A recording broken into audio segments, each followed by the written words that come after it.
Hey everyone, this is James from mkiaudio.tk. I've got a quick review for you today on the Focusrite Scarlett 2i2 audio interface. I'd heard a lot about this little interface on the internet, so I decided to get one and see what all the fuss was about.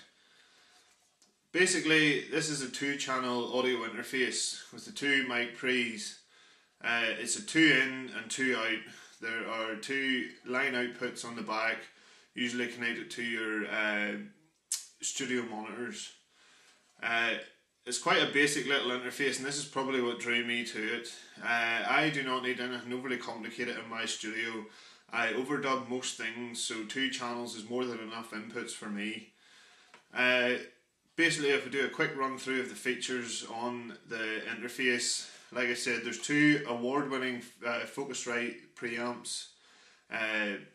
These are Neutrik connectors, which means they can take XLR connectors or 1/4" jack connectors as well. So you can run your microphone XLR leads into this. You can plug your guitars and any other instrument bass directly into this. It'll run through the preamps and amplify the signal up to line level. Each channel also has a switch that can be moved across, and that allows it to accept a line level input, which means basically it bypasses the preamps and just sends it straight into your computer. On the front panel again we have the plus 48 volts phantom power, so this little amp or preamp can run your condenser microphones. The 2 channels do share the 48 volts phantom power, so it's not independent on each channel, but this generally isn't such a big deal. There is also a feature called direct monitoring. This was one of the main things that drew me to this little interface. Any latency issues that come with the interfaces, generally connection type's the main thing that would determine this. So direct monitoring basically means you're monitoring the analog signal that's coming into your inputs, and it bypasses the analog to digital converters and sends it straight out to your monitoring section. This way you're cutting out any latency that's coming into the computer and back out again and into the unit. Obviously this takes time to go through all the converters, and this is where latency comes in. Latency is basically a delay between you playing your instrument, the signal being processed and then played back to you. So this cuts that out completely. You'll also see in the front here there's quite a decent sized monitor knob. It makes it quite easy to control. Again, it's not some of the smaller knobs, your main monitor knob you want to have good control of. And there's also a dedicated headphone amp in it.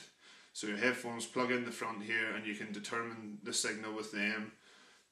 This little knob here, as opposed to just having both signals running off the main monitor knob. Switch it round to the back. Like I say, it's pretty basic on the back. We have the 2 outputs to run to your studio monitors, just a left and a right output. These are connected. Channel 1 on the front runs to channel 1 on the back, channel 2 in the front runs to channel 2 on the back. We also have the USB 2 connection here. USB 2 is slightly faster than what USB would be. Most USB interfaces are starting to become a thing of the past, so if you're looking for an interface, make sure it is USB 2 at a bare minimum.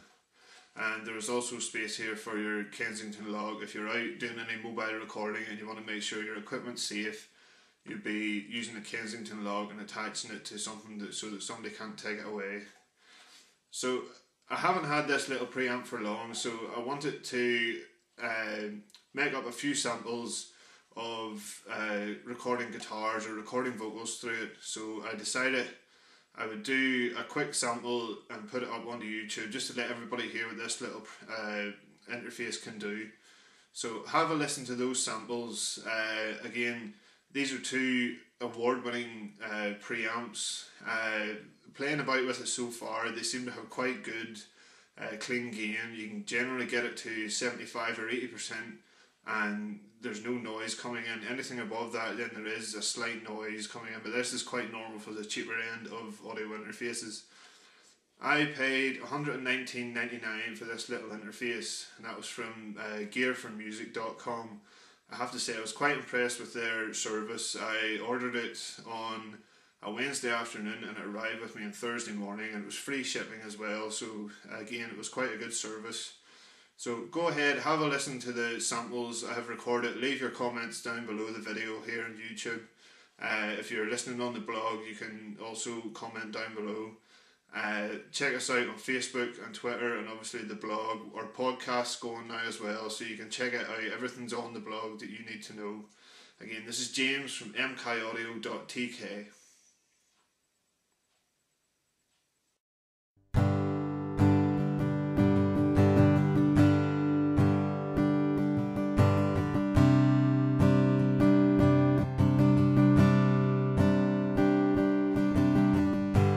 Grabs magazines, she packs her things and she goes.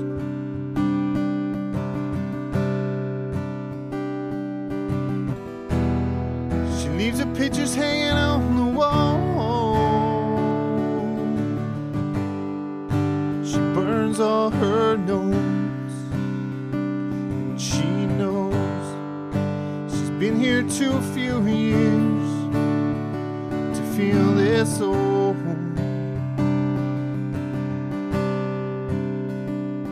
And we always say,